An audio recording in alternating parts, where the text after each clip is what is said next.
welcome to another episode of the Final Gravity Podcasts, a podcast about craft beer, life, friends, and living and existing on planet Earth. I'm your host, Cousin T, here with me always, the Viking Peaches, and CJ the Groovy Bear. Boys, we're back in the house. We are back. Back in the house. What's up? Good to see you both. It's been some time. Holiday yesterday. Everyone, I'm sure, had a very mellow Thanksgiving. If we can help it, yeah, for sure. I mean, that's definitely social distancing and mellow in your world, for sure, Josh. The skiing, hiking, and skiing. That's a mellow day. Yeah, it was a good day. Good holiday. Good day for it. Good, because you had to find something like that to be grateful for in a day like that. Yeah, because COVID is still crazy. Still crazy. Hey, mountains can't give you COVID. Nope. People on mountains. People. They probably can, but not the mountains themselves. Well, we're back and doing it. We are. Trying this thing again.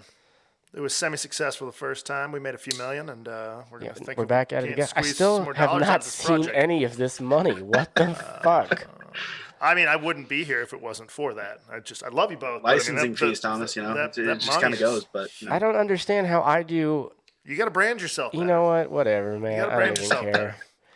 Josh has a brand. I tell a few people here and there. They throw a few bones. I mean, it's working. It's working. It's working. Well, welcome to season 2 of the Final Gravity Podcasts.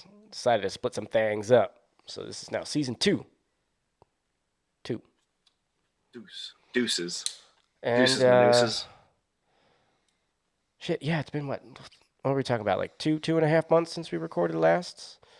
Josh, what have you been, how you been doing, man?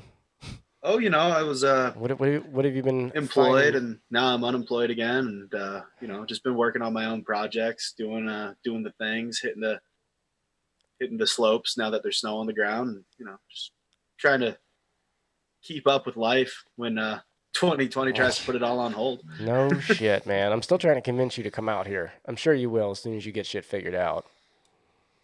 Oh yeah, definitely. As soon as it doesn't make me an asshole to travel during a pandemic, I will definitely be out there. Yeah, we appreciate that.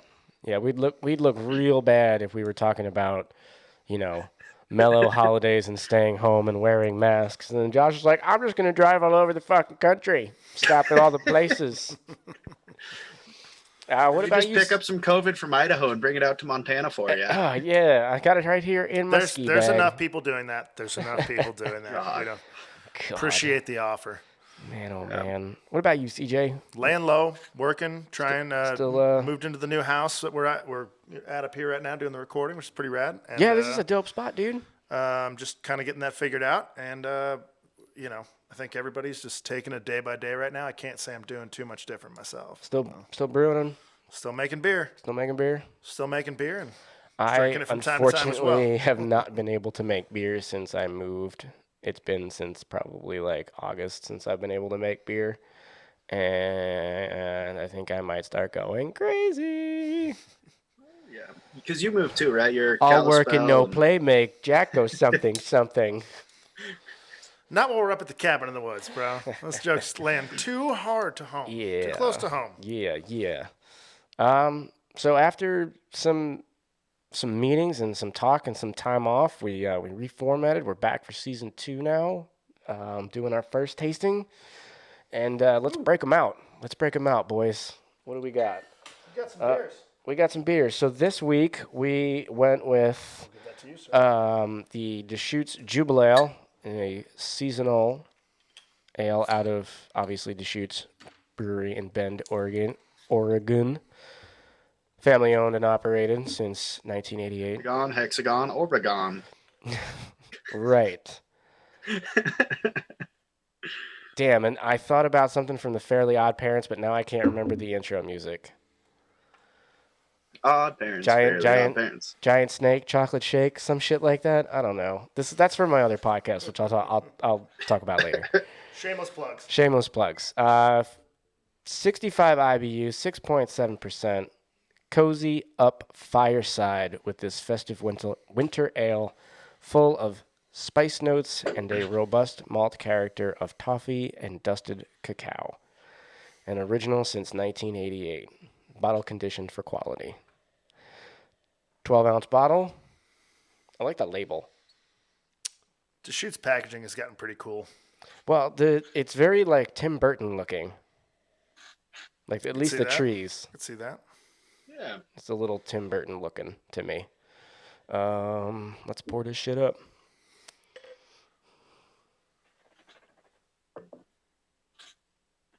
This is, I'll just throw out, I mean, I always look forward to this beer. This is a classic. Wintertime comes around, I'm getting at least one of these, just like I'm watching Christmas Vacation, National Lampoons, at least one time during the wintertime. Like that's one of this beer for me. You have to.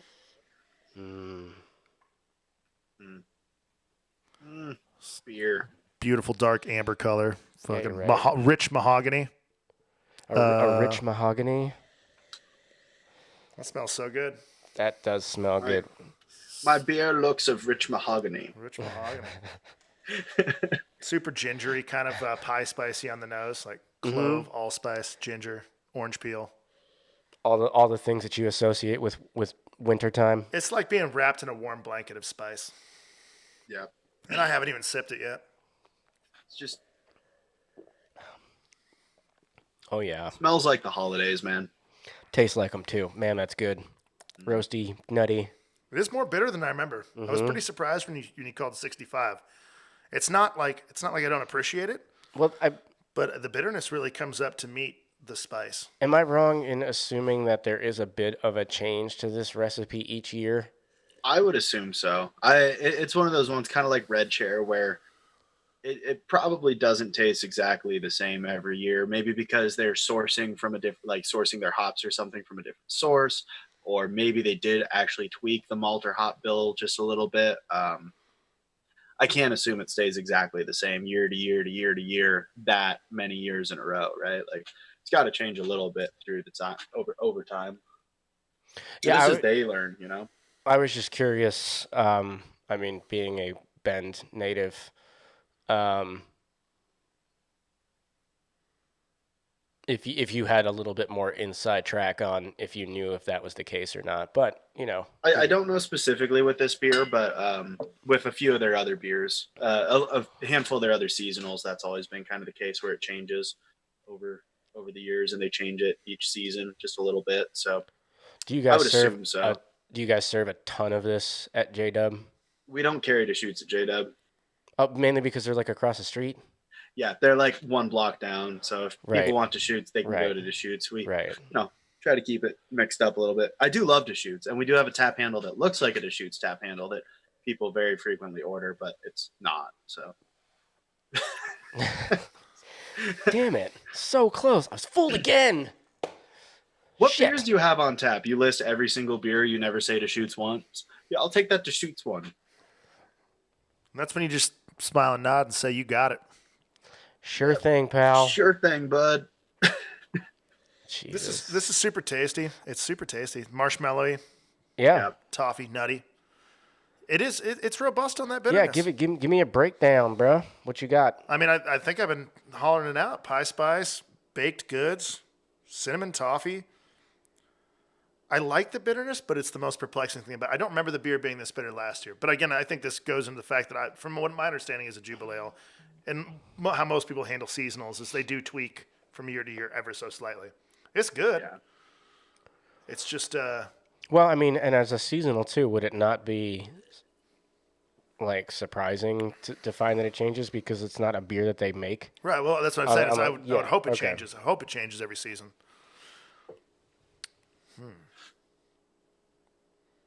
Yeah, so I've only got that like roasted kind of herb. It's that spice on the back end, you know, like a nice warm winter drink, and as you're drinking it, there's like a little bit of like nutmeg and cinnamon in there that just kind of lingers on the back of your tongue as it goes down. It's got that kind of quality. Yeah, it's like ground dusty spice, and I mean that in a good way. Yeah. But like, it's got that kind of leaves a little bit of that dryness on your tongue. Dryness to it. Makes you feel all warm and tingly inside. And it is definitely the appropriate time of year to be drinking a beer that makes you feel like you're warm and fuzzy on the inside. Because it's cold as fuck out here right now. I could knock a few more of these back. I mean, it's 6.7. I always thought that this was a marginally higher. I thought it was marginally over 7. I mean, but it's, half a percentage is, breweries push that with their numbers anyway. Yeah. Great beer. Great beer. Right in line with what Deschutes is doing. I mean, if you like what other things are coming out of Deschutes Brewery, you're gonna like this. But I'm still gonna hit on that. Like if you're looking for just a standard amber, this is not that this time around. This has quite a bit more punch. No. Yeah, it's. What does it build? Is it even billed as an amber ale, or I think it's a festive winter ale? Festive winter ale, which gives them a lot of freedom to do whatever they want with it, which is rad.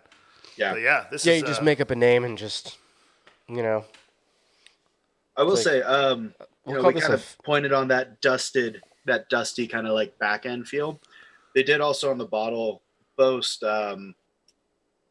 notes of a character of toffee, which I honestly, I don't know if I pulled a lot of toffee out of it myself. Like, I don't know. I guess reading that, maybe I could see it a little bit, but it's definitely not one of the flavor notes that I like. I get the toffee after it sits for a minute. Yeah. I think warming it up would open some things up too. But, I think probably my guess, with, some of the things I've learned brewing is that toffee's in there. But if this beer was a tiny bit less on the IBU or a tiny bit more on the residual finish sweetness, I think you would see toffee a lot more. Because I think that dry spice and that dry backbone and finish, which really kind of makes this beer fun to continue sipping. I mean, I love dry beers, but that leans more into the spice for me and less into the toffee. That like really leans into those mouthfeel characteristics rather than feeling kind of rich, smooth, caramel sweetness. You know what I mean? Or toffee sweetness for that matter. But who knows? It's a great beer, but I think that's probably what's missing from this right now to get that toffee note like pretty strong. If that's what you're searching for in this style of beer, like a little bit more robust definitely sweetness, something strangling it out, and that could be that high IBU, could also be the temperature, any one of a number of things. Yeah. I'm gonna let some of it warm up. Although mine's like I think at a relatively good temperature because I had them in the fridge for a while before this, and then they've been sitting here in the room with me for a bit.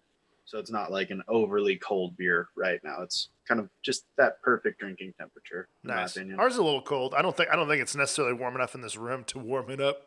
But I'm definitely like cupping my beer and using my own body heat to try and warm up this last little Mom sip. keeps the heater on in the house.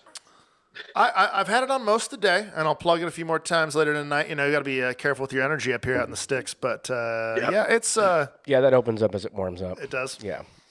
Yeah. There's definitely a little bit more toffee presence on it now. I only had a very small bit in the bottom, so I was able to warm it up quick enough. Certainly in the nose, there too. You go. Some kind of red apple skin flavor. Get that real good friction on it,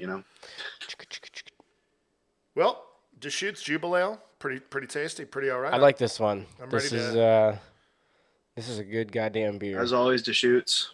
So remind me if I'm wrong. The point of this, we're drinking two seasonal winter specialties, fall to winter specialties of two pretty big breweries, and then we are going to put them together. Blend them together. Okay. Yes. Okay. Yes, that is so. We did not specify that at the beginning of this episode. Which is okay. That's okay. We're getting back into it. We're swinging the bat for the first time. This is dry fine. Runs, Oh, yeah. We're dry rubbing it out. Though? We're dry rubbing it out right now, guys. Is figuring it, this shit out. No, I forgot the lube, so yeah, it's pretty dry. Yeah, this beer definitely opens up. It does open up. As it warms up, for sure. This Jubleale is... Remind me to bring it. Maybe it's better built for. Maybe this is a good batch for aging a little bit. It is overall to me, guys. Just straight in, like it's a little too bitter. Yeah, it's a little too bitter. I'm saying it like in a weird way too. Oh no, we'll get to the gripe section in this episode. Right now, we're just talking taste. We will. So, but I'm becoming comfortable, just like you with your opening thing of like griping about it because I want to also be like it's a good fucking beer. Yeah, it's a good beer. Where it gets, I'm just kind of almost saying it as like a weird rehearsal to getting back in. Is like where it gets me is.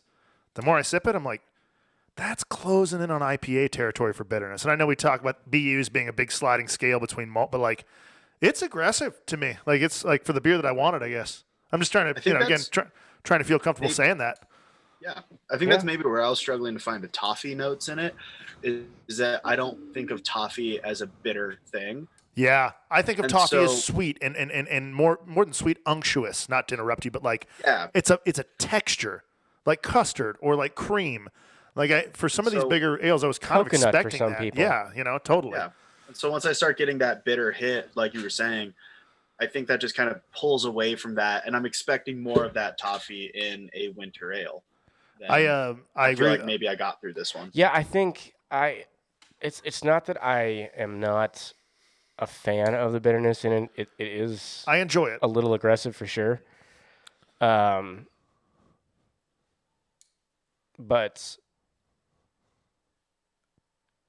I just wish that. Damn.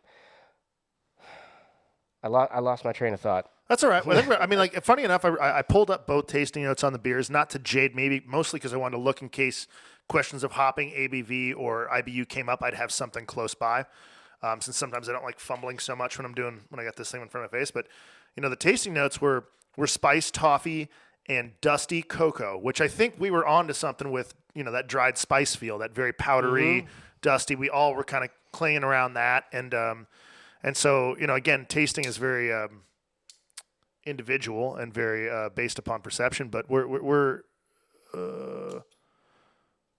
just got to dig into our descriptors a little more. We were on to something, and I think that like I said, it's like the toffee for me. Toffee's kind of a weird. It's a weird descriptor. It's a weird way to describe things because it's almost a cop out. Not even so much that, but like trying to describe what toffee tastes like. Right. Is caramel is different. Yeah, it's like you have so many references. Like caramel is like it's sweet, and it's like it's not roasty, but it's kind of got like a caramelization feel to it. You know what I mean? Right, totally. Obviously, but the toffee, like you expect like hard shards of like toffee. You know what I mean? Like when you chew toffee, and then kind of melt on the back end a little bit. Yeah, there's like a crispiness up front with like a subtle, smooth sweetness as like the But that's interesting too, because there's that texture again. And now when you say that, I can almost start seeing where they were going with it. Even though, again, to me, the beer still bends too bitter. I can almost see where they're getting that. I think that's what I was trying to make the point of before. Like maybe that bitterness is what they're intending to kind of like insinuate that. And now I can kind of, in a weird way, see it from that development standpoint. I feel like the toffee, and exactly what you guys said before, and I think this is the point that I was trying to make when my thought train got derailed, was that like the bitterness for me isn't unbearable for the beer. Like I can drink this all the time. You know what I mean? No doubt. But for like a balanced flavor profile, I think that the bitterness definitely hides a lot of that toffee that I think we're looking for. But again, we could also be, a little extra bias on it, Well, and I think you guys wouldn't disagree with this. I think it's a really good beer on its own, right? Like if you just handed me that beer without telling me what it was, without me having an expectation of it, I would really, really like that beer. It's just not the beer that I expect to be drinking when I'm drinking Jubleale. And I think that's a point that I think you were really clipping on right there, clipping the atmosphere on, is that it's almost worth acknowledging sometimes, especially when we drink these beers, where we all admittedly have such a connection with them, that there is already a predisposition. You know what I mean? When you watch your favorite movie 10 times over, you know what you're always going to get. But when you drink, when you drink, you're absolutely right. When you drink a brewery that you love and a brand that you love, but also accept that maybe it came from a different brew house than the normal one. Maybe it came from a different head brewer. Maybe they just decided, hey, this year, guys, we want to blow it up with East Kent Goldings and see what the fuck it does. Like, as a brewer, I fully respect that. But it's kind of weird because as a consumer, you create that brand and you're like, for me, this was not as warming overall as Jubleale usually is, and it was not as warming because of that bracing bitterness. Was not a bad beer. Fucking great beer. But just when I was looking for Jubleale in there, this is a different brand. Yeah, this than is what a I different remember beer. from, yeah, for sure. So anyway, for me, agreed too. Good to us all But, remember all that right, when we're tasting. one last swig and sip we'll of this. Get back into it. And final notes on the Jubleale, and then we're going to move on to beer number 2. Everybody's got their final swig of the Jubleale. Tasty. Keep it. We'll get to final notes at the end of the episode, like we just talked about. And now let's move on to the second beer of the evening, from my favorite brewery, one of them, Sierra Nevada's Celebration Fresh Hop IPA. Wait, you like Sierra Nevada? Duh. I mean, do you watch this podcast? No, I just record it. Oh. This that's where we're getting all of our paychecks from, Josh. We're getting them from Sierra Nevada. Jesus. We've just been cashing Thomas's on the side for the two of us. You dicks. 12-ounce bottle, 6.8%. Does not list an IBU on this unless I do not see it, but it reads on the back, we first brewed Celebrations IPA in the winter of 1981. Each year we use only the first fresh hops of the growing season to create this complex and robust beer. Layered pine and citrus hop aromas balance delicately against rich malt sweetness to shape this bold wintertime classic. I guarantee you in every verbal description of a Sierra Nevada beer, there is the words citrus, pine, and robust malt character in some form or way. That is the most Sierra Nevada description of a beer ever. So and the words I swear bold, to God, that's the what words Pale Ale bold has and on the classic. back of it, too. Yeah, bold, classic flavor, classic, citrus, timeless. pine, met by a caramel malt backbone. That is so Sierra Nevada. Come on, guys. I mean, they've had their marketing department for a while now, man. They should maybe get some fresh blood in there. Maybe they need a new marketing department. Jesus Christ.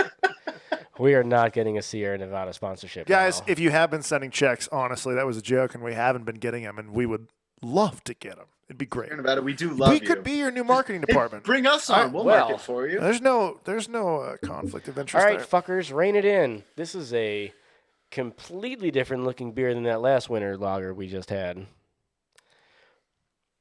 This is just straight fucking amber. Like light amber, like very nice. It's golden amber. The color of an old copper penny. That's literally what that is. That is just a nice copper color. Look at that head that Josh got on his. That looks fucking tasty. Yeah. Very nice head retention. Yeah, I got the muffin top going on there. The beer muffin top, anyway. What is that stuff that the mosquito in Jurassic Park is trapped in? Amber. Yeah. You know the best part about a good head on your beer? Getting it all up in your mustache. Mustache. Yeah, that is just a. I know you guys can't really see it on camera, nor can you see anything we're doing if you're listening to this on Spotify or Apple or whatever. No, it's a way lighter beer than this Jubleale in terms of color. In terms of color, yes, absolutely. The aroma is funky. I'm not getting much. It's very That's why I said funky. very herby and soft. I'm not getting much on the nose. Really not. I mean, I have a bias toward both fresh hops and toward, That's because all the flavors in the liquid, my friend. Holy shit. Some red apple on the nose for sure. Like good red apple. Good. We had an argument about toffee earlier, but something kind of toffee-esque or like light caramel. Nowhere near the amount of spice is the Jubleale though. Did you sip it?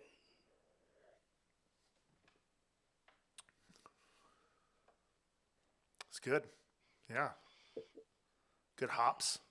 Really mild across the board, but I like that better in the flavor than I do in the aroma. And I think the carbonation was a little bit better on this one, so it lends to a more, like, I still have some tinglies on my gums and my teeth and my lips. It's got very nice layers of pine and citrus hop aromas. I'm trying to stay away from any of those descriptors. It's got a very I definitely get the citrus. It's definitely got a robust malty backbone. No, honestly though, I do get a lot of the citrus out of it. More of like an orange, like sweet citrus, not like a lemon lime, like zesty. No, I get like an orange zest. Orange zest, Yeah. not quite marmalade, not like but a little juice, bit of sweet, almost sweet like a orange flamed fruit. orange, like when you zest an orange peel over a cocktail, but you have it over fire. Lick it. Cool. Yep, and then you lick it. Yeah. Yeah, I Got agree a little with flamed that. orange peel. Or if you just like lick an orange peel, that's what it tastes. That's the texture. That's the kind of the texture. Yeah, almost a little bit of that pure kind of rind flavor from an orange peel. Here's what's a weird thing to me is, had this been done with a lager yeast, this probably would fall maybe into the slight side of bitter, but pretty perfectly into a Vienna lager category. Like as an ale, it's again. Here's expectations where I think when you think about brands that you've drank before, sometimes you build little things up. This is super nice beer, super clean beer, super balanced beer. Well done, Sierra Nevada. Could almost be a really good Vienna lager. CJ, did you say you pulled up the tasting notes on these two beers already? I said I had. Do you know what the ABV supposedly, or not the ABV, the IBU on this one is? On Celebration, I think it's under 40, but let me see where that. Which is interesting because, we talked about this on several different episodes, how the IBU works. Because I feel almost like this has a longer lasting bitter back end than the Jubleale does. Well, I think it's got more of a bitter back end, but I will agree. I get potential IBU scale that it's less upfront on the bitterness than I think the Jubleale was. Well, I get them in different places. Like this is leaving like the center back of my tongue and the roof of my mouth in that same area a lot drier than the Jubleale. Interesting. Yeah, the Jubleale was more the back of the tongue dryness. This is more like front of the mouth. No, see, I'm saying it the other way around. Yeah, sorry, yeah. Yeah, like I'm getting more of like a back of the tongue, back of the mouth dryness on the Sierra Nevada, and the Jubleale was more of like an off the sides. Okay. Yeah. So it's like the difference between tasting salt and pepper, if I remember correctly. Sure. Yep. I'm not the a big cook. thing. Actually, I'm a cook. I'm not a chef. That's the difference. The big thing I'm kind of noticing, so I've got a lot more history and background with the Jubleale than I do the Celebration. I've had a lot less Celebration in my life, so I didn't come into it with as much expectations, but without reading the IBU, like the supposed IBUs of the Celebration, because it was a fresh hopped IPA versus the Jubleale, which was like a winter ale. Spiced. I was expecting the Jubilation to be a lot less bitter than the Celebration, or I mean the Jubleale to be less bitter than the Celebration. Man, don't give away our secret. Spoilers.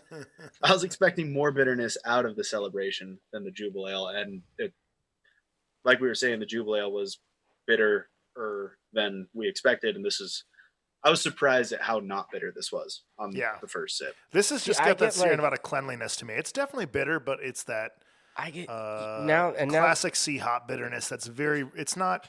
It just is kind of melding into the beer. Like the bitterness to me does not stand out so much. I just know that every time I quaff it down, I want another sip. I mean, it's definitely a very balanced beer. Definitely comes up to meet its robust malt backbone.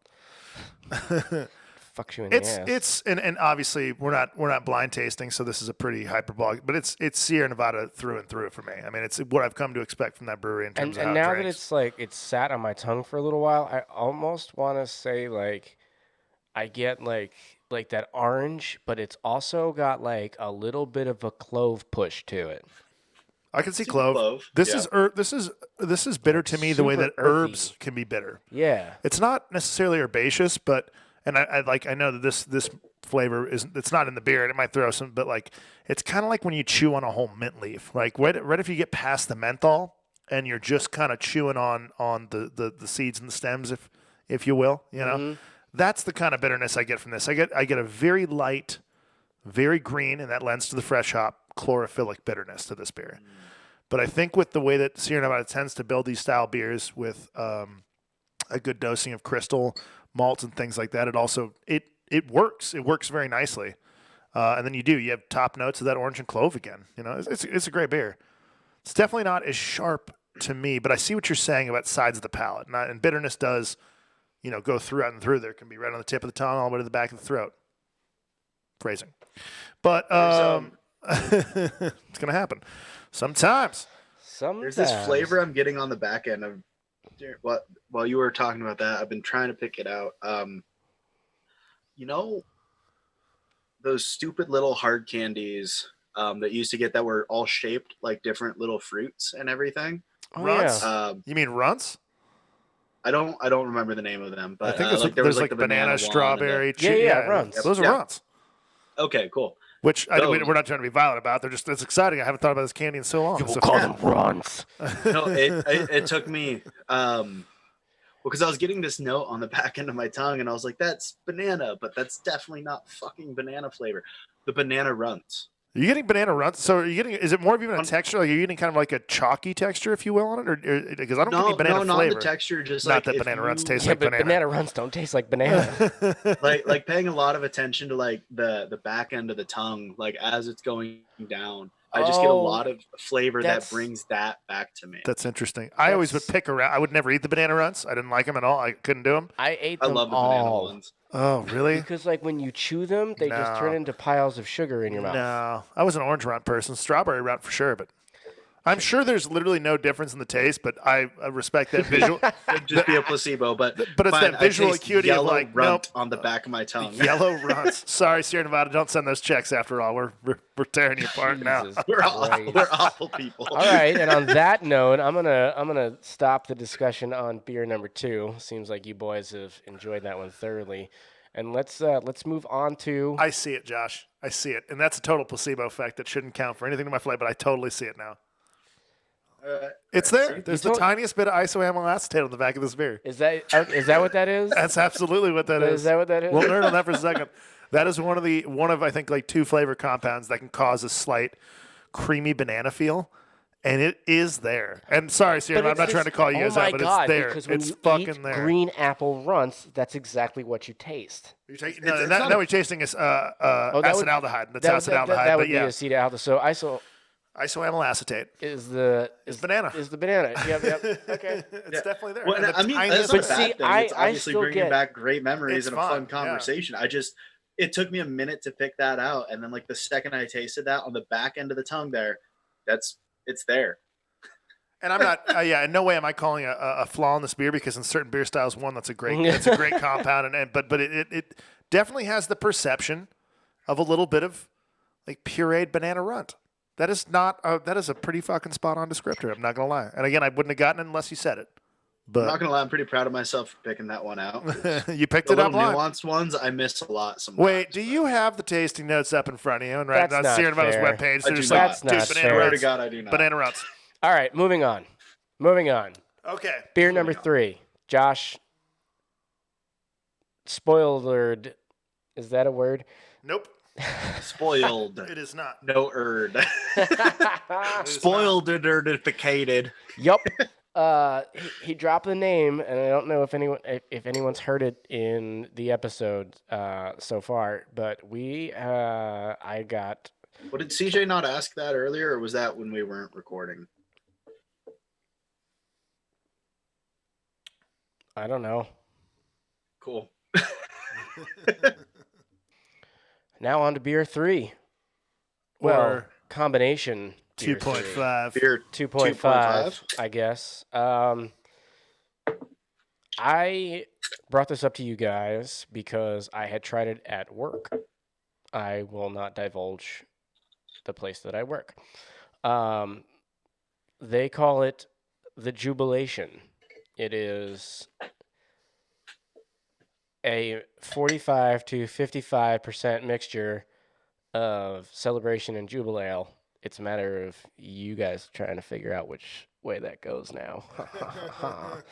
But I tasted it there, and it was really good. There were things about both beers that kind of balanced things out in each other. So I thought it'd be a good combo beer to throw together. And here we are. I'm going to pour mine up. Josh, I believe you just poured yours. Made sure it was a nice display on camera. The double pour action. Appreciate that. Although with the slightly different bottlenecks, I definitely got significantly more Celebration than Jubleale. So waiting for the foam to die, then I'll fix that up. We all got different beers now. Josh did the double neck pour. I did a layered pour into a rinsed glass. You're going raw dog style over there. Well, I definitely dirty glass. The dirty. I used a dirty glass too. 60-40 mix. I got a little heavy on the. Oh man, I still gotta drive home and shit. Let me just slurp some bubbles off real quick. Okay, there we go. That's better. All right, boys, breathe in. Are we gonna talk about your glory hole in the 5 S's? Wait, which part? What? I have a glory hole? You don't remember recording that, do you? No, I don't. I'm sure that'll come back up later.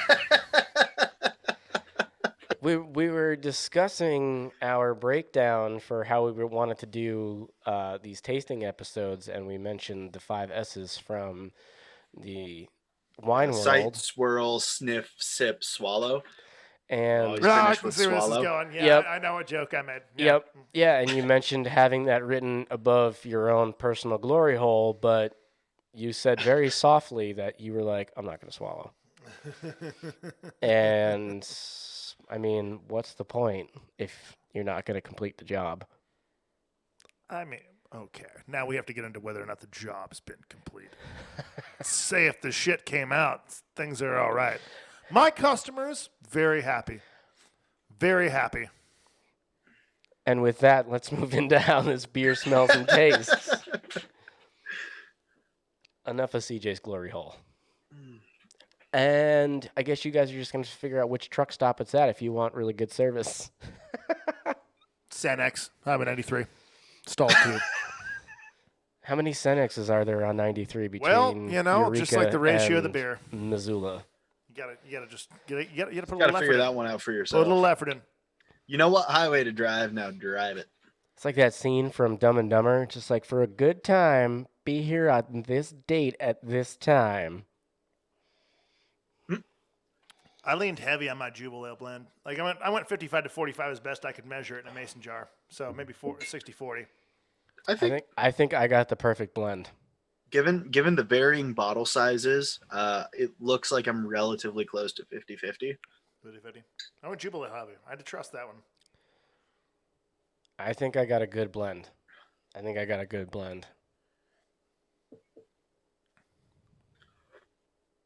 I don't like it. I'm getting maraschino cherry now, mad crazy, which I always hate in beer. I'm getting this very sweet red fruit combined with an overabundance of sugar. Sugary bitter alcohol in a weird way, which is funny because none of these beers are clipping. I mean, I'm not getting ethanol, but I'm just getting that cured in sugar and alcohol flavor. Like that cough syrup? Yeah, that cough syrup. That fake cherry? I just feel like there's a lot going on here. It's going to take me a second to process everything I'm tasting. There's like 6 hops in Jubleale too. And at least 2 in Sierra. So this is. I mean, with that malty backbone. I'm not sure that this is that robust backbone. Those layers of citrus and hop aroma. I mean, I'm not saying I'm not enjoying it. I'm just saying, like, if I'm gonna beer geek this one, like, this ain't my blend. No? I respect it, but this ain't my blend. I'm not saying it's not a blend. I'm just saying it tastes like an artificial cherry resting on a burnt marshmallow. Not a burnt marshmallow, lightly toasted, like just someone who didn't put it in the fire enough. It doesn't have any of that reaction, that mired reaction to it. It just kind of feels like a slightly lukewarm fire-branded marshmallow with maraschino cherries on it. That's how I feel so far. But mine's cold again. Well, now that's all my mind can think about, and it's all I can taste. I haven't gotten quite that flavor profile yet, but off topic of the flavor for a little bit. I am just curious. Jubleale boasts it's been being made since 1988. Celebration since 1981. But neither one of those breweries have been open since those times. No, they have. I thought Sierra Nevada was 89. I don't have these facts in front of me, but that would be very intriguing. And I thought Deschutes was like 90 or 91. But again, I could be very wrong. Josh is already on it. He's already on it. No, Deschutes has been open since before that because my dad worked there before he opened his restaurant, which he closed when he had my brother and then me. So Deschutes has been open since at least like the mid-ish 80s. Okay. That are like 88 might have been when they opened. So they might have been making this since they opened. I could have sworn Sierra Nevada was like 89, or maybe they've been making the pale ale since 89. I really wish I would have had those facts in front of me. I don't have those. Deschutes Brewery opened in 1988, so Okay. they've been making this as long as they've been open. As long as they've been open. Thank you for clarifying. Yep. And drum roll, please. Sierra We might as well just Nevada. get Sierra Nevada. Yep. Figure it out. Sierra Nevada opened.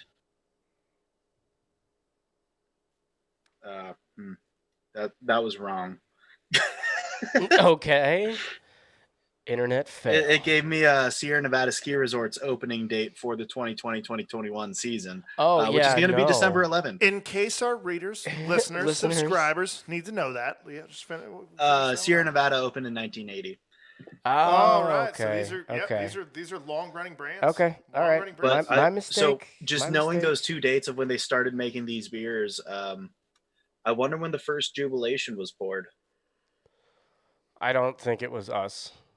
I would wager to bet the first time that Jubleale did it.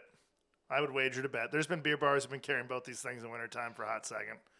I'm sure. I'm just wondering, like, what year was it? Like 1988, the first year Jubleale came out? I'm putting my bank on that 88, 89 year when Jubleale came out. I'm sure somebody was like, "Wait, we have both these beers? Dope!" And imagine that blend. This is getting better as it warms up. It's got a lot of clashing flavors. These are two very different beers. And sometimes that works great in a blend, but these are two very, very, to me, very, stylistically their own beers. Again, I was also at work at a place I'm not going to disclose, and it had been a hell of a day, and anything at that point, I was just like would have felt slugging down. Yeah. Yeah. No, totally. And again, it's different ratios, different taps, different, all kinds of things in play. Well, that was a very quick negatory. So do not blend these beers together. I guess is the overall synopsis. I mean, that I'm I'd reading say from if this you're blend. curious, I'd try it. It's got like. Yeah, I agree with that, Josh. If you're curious, try it. It might be your thing. It might not be. I'm not hating this. I'm definitely not gonna not finish this glass of beer.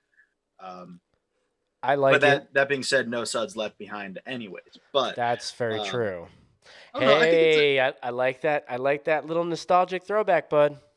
No suds left behind. If you know me and Josh, and you've known the podcast we've done for the last year, which we just realized the other day that we have now been podcasting for a little over a year. Over a year. Well, it was October. It was about October. I think early to mid-October was when we started. Mm-hmm. So a little over a year now, Josh and I have been podcasting together. So it's a fun little celebratory thing. No, I think it's not the best beer I've ever had.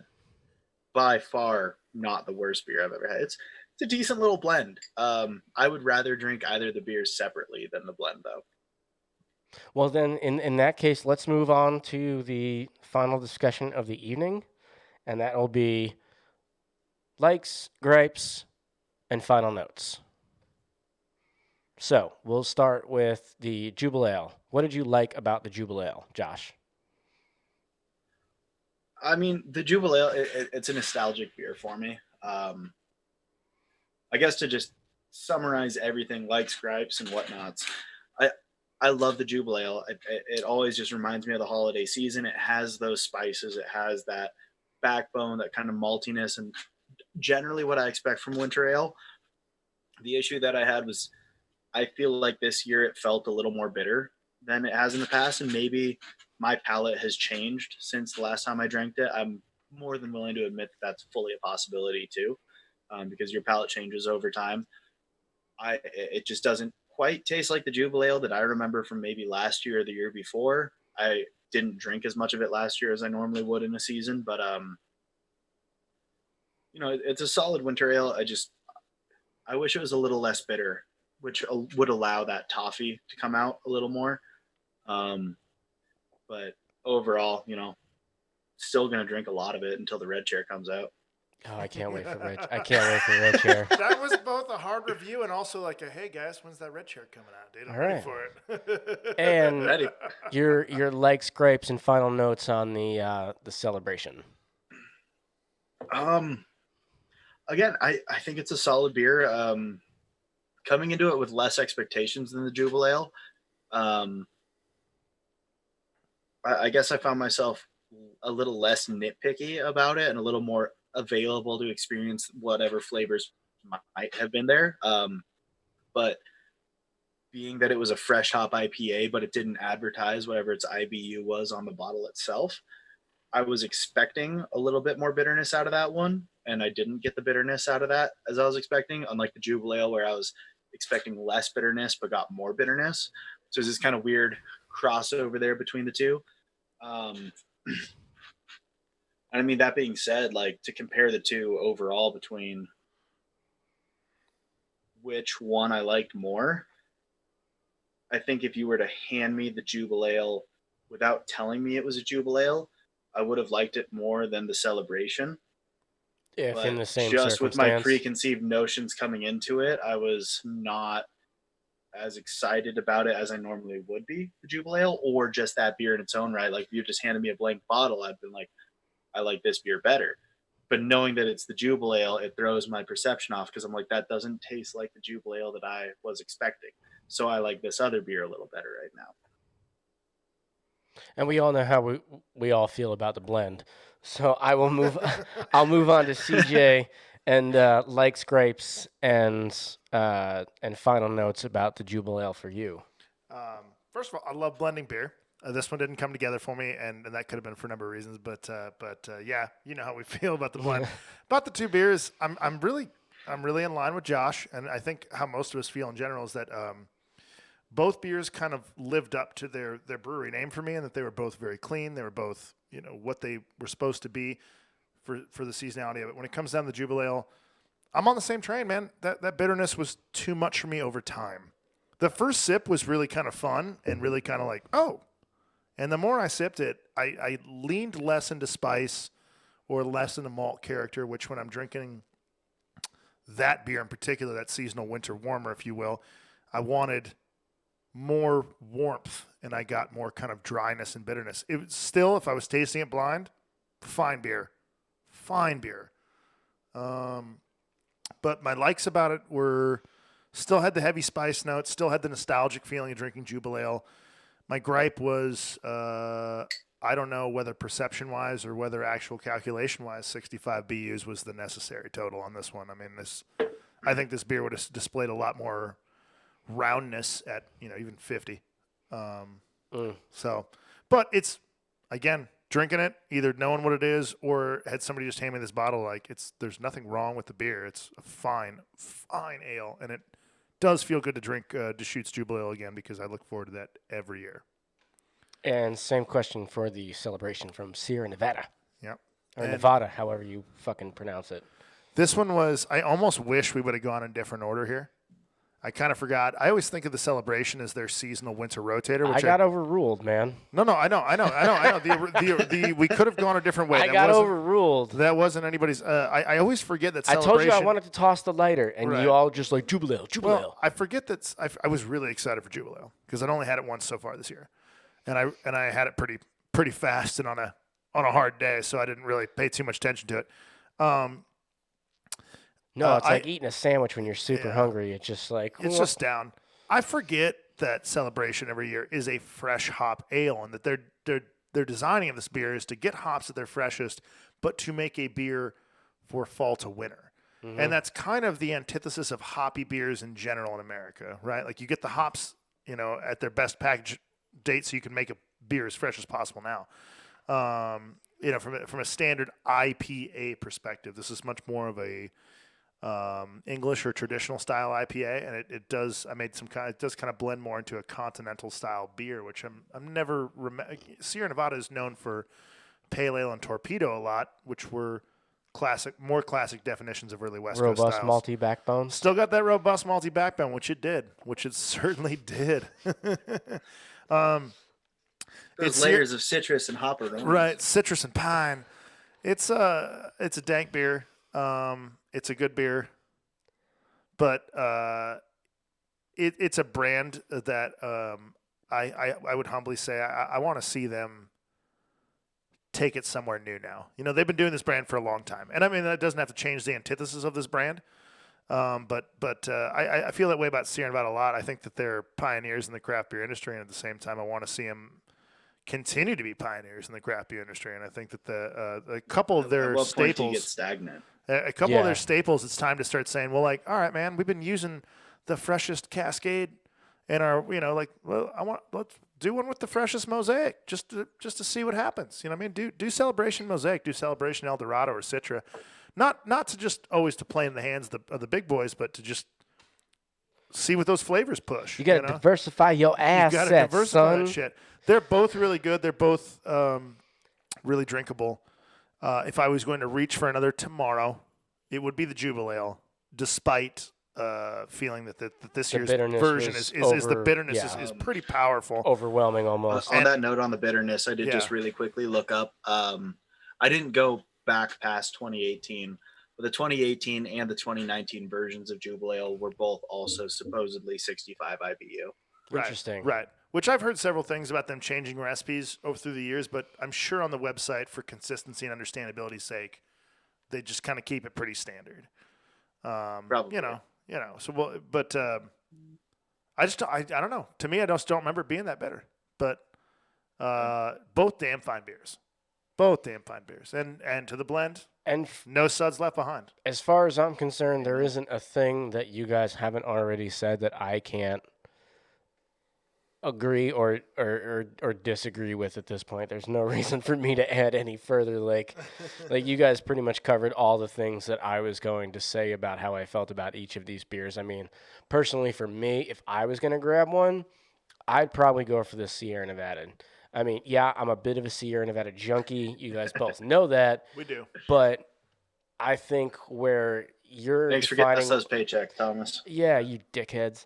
Josh, by the way, dick face. Can you loan me a couple hundo just like till the next one comes in? I'm like, oh, for sure. I'm fucking like, you need to get that new car. Bullshit. You know, it's an interesting thing to. Wait a minute. You can't pick on the moderator. That's not the way the debate works. Nobody's picking on you. No, we're just taking after the last presidential debate. Jesus, we are not going to get political on anything. Josh, I am talking. I didn't blame a party. Hey, both of you. Hey, both of you. I am speaking. I'm speaking. Okay, I am speaking. I'm speaking right now. Excuse me, sir. I am speaking. God, that was awesome to watch, personally. Anyway, Kamala, well done. I am so glad that we got back to doing another tasting episode. I've enjoyed this evening with you boys. I missed the fuck out of seeing both of you on a regular basis, so I'm glad that we're back to doing this. For what it's worth, kids, we're just happy to have made it through this much of 2020 at this point. I want to thank all of our listeners that tune in each week and listen to our stuff, or if you watch it on YouTube, thank you guys so much. Don't forget now, as Final Gravity Podcast, we have a Patreon. You can go on to patreon.com, Final Gravity Podcast, and if you want to donate, there are different tiers. You get different benefits. And Josh's company, Enjoy Every Day, has been kind enough to give you 15% off a purchase of a piece of gear. Orion's Belt will throw you a free pint glass if you sign up for certain tiers. There's Discord servers, asking us questions during live episodes if you want to.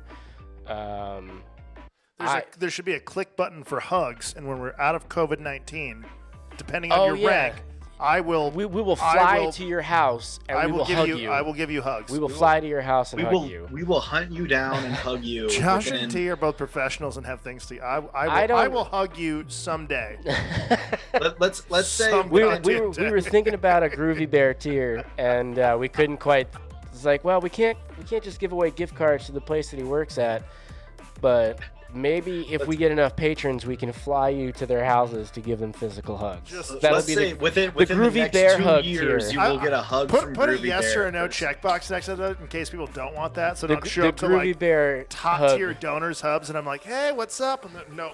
No. No, We got he the t-shirt. gives good hugs, though. We got the t-shirt. We got the that. glass. I don't want any of that shit. Absolutely amazing. Well, thank you guys for joining us on another episode of Final Gravity Podcast. Josh, tell the people where they can find you on the social medias. The Bike and Peaches on Instagram and YouTube. Project Enjoy Every Day if you want to look up my merchandise and just help support a good cause. Josh Duran Photography on Facebook. And if you're living in Bend, Oregon, you can just find me sleeping in my truck up on Mount Bachelor. CJ, we know you don't have the social medias. You can't. Don't try and find me on that. Don't do that. But if don't you come know to my house, if you I'll come know to you CJ, for hugs. if you know CJ, you know where to find him. Go wave, say hello, and have some lunch. I'm around the valley, usually drinking beer, talking about beer, or talking about something political or divisive. You can find me. Usually he's making some kind of ruckus. I am always glad to be here amongst these two fools. My name is Cousin T. Yeah, you can find me on Instagram at Cousin T for my personals and beer stuff. And now my new podcast venture, Nerd Universe, on Instagram and YouTube, where I talk about all things nerd other than beer. Nerds. Shut up. Nerd! Animal House. Nerd. No. That's Revenge of. That's Revenge of the Nerds. Is that Revenge of the Nerds? Revenge of the Nerds. Nerds! I thought it was... Nerds! What's his name? Animal? It doesn't matter. Anyway, guys, thanks for joining us on another episode of Thanks for Final coming, Gravity. guys. Good to see y'all again. We will catch up with you on Plato 2 as soon as we figure out what the fuck we're going to do with that. Until then, peace out, kids. Peace.